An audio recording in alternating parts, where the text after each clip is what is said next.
बढ़ाई और पर्दा बढ़ाई। अरे लहरी झंडा गली गली में, यह मेरा आवाज रही, आप सबका आवाज है। अरे वाह, कुछ दिन पहले आप लोग देखनी हो भगवान राम के प्राण प्रतिष्ठान भइल हो। भगवान राम को लोग लाए हैं। अब इतना ये लोग में दम हो गई बा कि लोग देवता देवी के लेके आ गई लोग। वो 500 जौन देवता देवी पूरा दुनिया के लोगन के जन्म देता लोग, वो 500 वर्ष के बाद, वो 500 वर्ष के बाद भगवान को ये लोग लाए हैं। अच्छा, भगवान राम के पूजा होता रामनवमी में, लेकिन ये समय पूजा कब भइल है? 22 जनवरी के। 22 जनवरी के। बिना फायदा के कोई अपन कायदा ना बिगाड़ेला।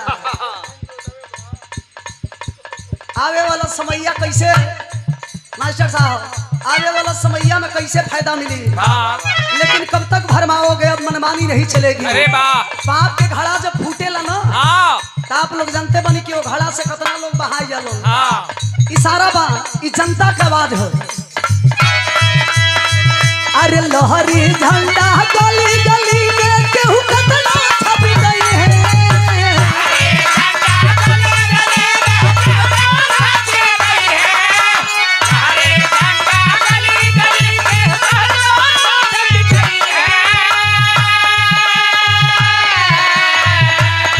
उन अत्याचारियों से, उन बेईमानों से पूरे जनता सवाल करती है। अरे वाह, अरे बेईमानो, कब तक तेरी बेईमानी चलेगी?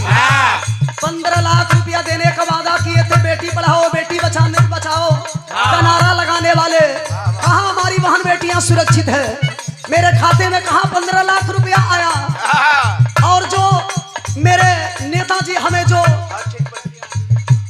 मेरे नेताजी जो दे रहे थे वो भी बंद कराने का काम किया। तो सादर 101 रुपया दे के स्वागत के लिए बनी अंगद यादव जी, लेखपाल साहब चरण छू करके प्रणाम। विकलांगों के लिए सुविधा मिल रहा था, कन्या विद्या धन बेरोजगारी खत्ता में हमारे लिए पैसा आता था। और यही नहीं, एक और भी हमारे नेताजी आदरणीय अखिलेश यादव जी के लिए सुविधा मिल रही थी हमें, जो समाजवादी पेंशन लागू थी वो भी बंद कराने का काम कर दिया। हमने तो बोया, लेकिन काटा कौन? कौन? लड़का केहू औरी के खेलावत केहू औरी बा। लेकिन अब सच्चाई से पर्दा उठे वाला है। इस जनता के सवाल है कैसे? अरे लहरी झंडा गली गली में केहू कितना छप गई है।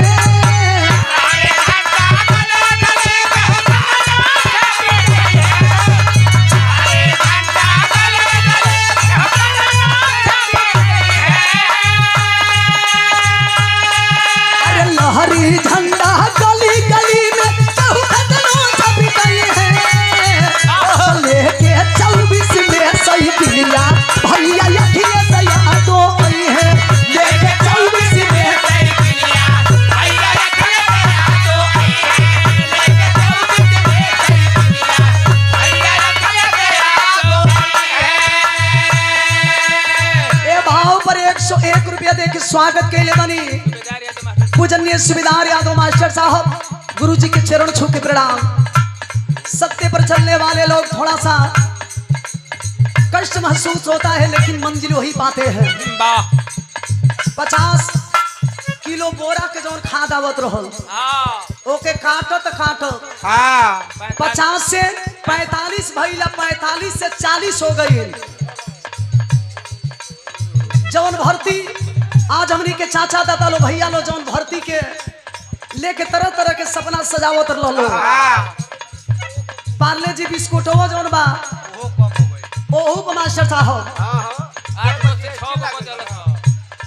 हल्ला ना होके हो, मैं पर जीएसटी लागल बा, मैं पर जीएसटी लागल बा। आ हई देखी मैं चीज तो बिकाइए गई, लेकिन एगो चीज पर जब जीएसटी लागल है तो बड़ा कष्ट भइल है। वो कौन अच्छी हो? मान लो सूट पे लाग गई चली, हाँ। दुपट्टा पे लाग गई चली, हाँ। शर्ट पे लाग गई चली, गमछा पे लाग गई चली, हाँ भैया। लेकिन ये साले अंदर वाले सिस्टम पर भी ध्यान अरे दिए हैं। कच्छी पर लगा दिए है, कच्छी पर। कफन पर भी नहीं छोड़े हैं जीएसटी। हाँ। 100 रुपया दे के स्वागत के लिए बनी जय समाजवाद, अखिलेश यादव जिंदाबाद, समाजवादी पार्टी जिंदाबाद। इसीलिए कवि जी लिखते हैं, देश परदेश कहत मजदूर किसान बा,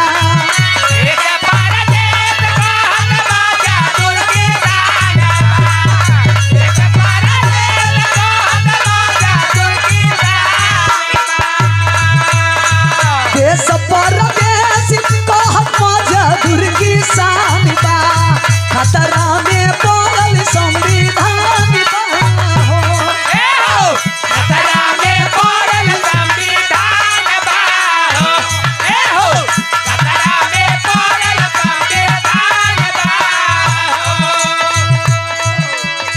अच्छा ये बताइए कि संविधान डॉक्टर BR अंबेडकर साहब ने संविधान लागू किए थे, लेकिन संविधान भी बदल दिए ये लोग। कब तक हम मनमानी झेलेंगे? 4 साल की नौकरी हमें मिली है अग्निवीर वाली। बाप अभी नौकरी करते बा, बेटा नौकरी भी करी और उससे पहले रिटायर भी आ जाए। सवाल है जनता का, जो 4 साल ड्यूटी किया है देश के लिए, रिटायर होने के बाद जब घर आएगा तो फौजी जवान क्या करेगा? जो कंधा पर लेकर के बंदूक देश की हिफाजत किया है, वो घर आकर के क्या टोकरी उठाएगा? और शहीद होने पर भी कोई सम्मान मिलने वाला नहीं है। इसीलिए लिखना पड़ा क्या, देश परदेश कहत मजदूर किसान बा, खतरा में पड़ल संविधान बा।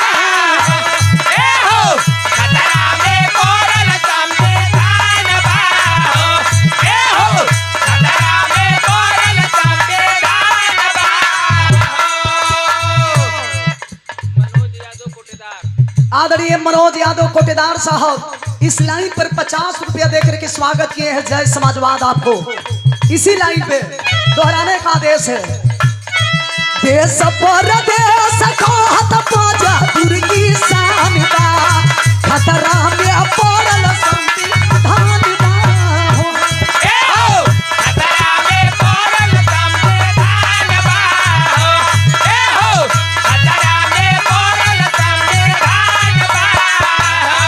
अरे भाजपा के जल में याजी फसल हिंदुस्तान बा, भूखिया जा मारत ई नसान बा हो।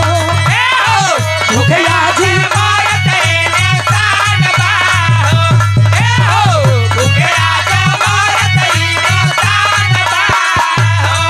अरे नोटबंदी जीएसटी लावल भाजपा के छोड़ई है।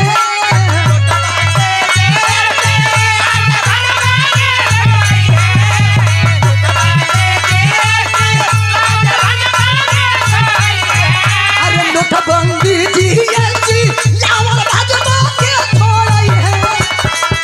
तले के पाई तले के 24 में साइकिलिया भाभी भी मलया को आई है।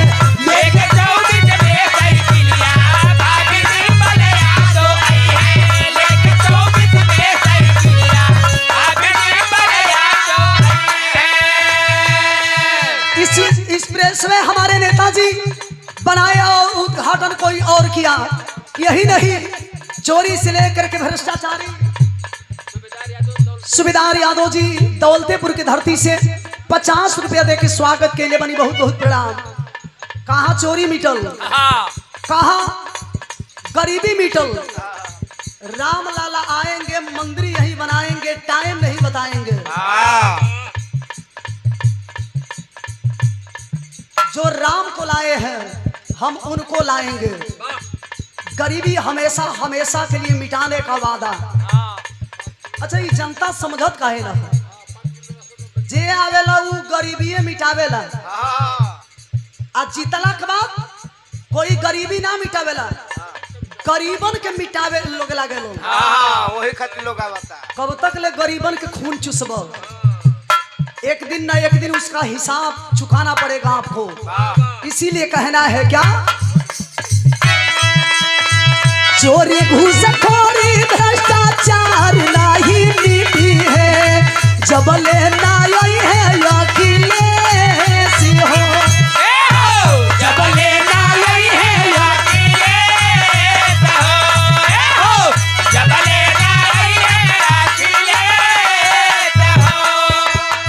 जोगी जी के सरंगी अब ना लखनऊ में बाजी, जोगी जी के सरंगी अब ना लखनऊ में बाजी, आई है विकास पुरुष नरेश हो, आई है विकास पुरुष नरेश हो, आई है विकास पुरुष नरेश हो।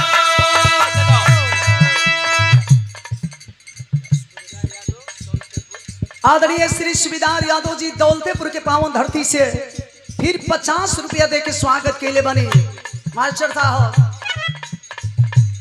ये घड़ी प्रधान जी आप तो खुदे सांस्कृतिक प्रकोष्ठ के आप राष्ट्र सचिव हैं, आप तो खुदे जाना था नहीं। मात्र 10 रोज पहले कलाकारों के लिए भी एक लिस्ट बनी है, जो भी आवाज उठाने का काम कर रहा है लिस्ट बनाई जा रही है कि कौना कलाकार के पहला नंबर आई। तो हम हो चाहे प्रधान जी हो, हम लोग खुली किताब हैं। मारना है तो मार दो, ऐसे मौत मारो कि हमेशा हमेशा के लिए मिट जाए हम। अगर जिंदा रहेंगे, मेरे शरीर में एक अगर खून का कतरा रहेगा तो समझ जाओ हम लोग वो बारूद है कि फटेंगे तो तुम्हें भी लेकर के फटेंगे, तुम्हें भी लेकर के डूबेंगे। अरे वाह। तो कलाकारों के लिए भी लिस्ट बनाई जा रही है। अब कलाकारों के भी सांसद हो जो आवाज उठा रहा है, अब आवाज उठाने पर भी प्रतिबंध ये सब लगा रहे हैं। ऐसे कि चुनाव आवेला हो, 100 रुपया दे के स्वागत के लिए बनी सुबेदार यादव जी। पूजनीय मास्टर साहब गुरु जी के चरण छू के प्रणाम। बुढ़ावे के धरती से बहुत बहुत महोदय के प्रणाम। अरे लहरी झंडा गली गली में केहू कतलो भरमई है,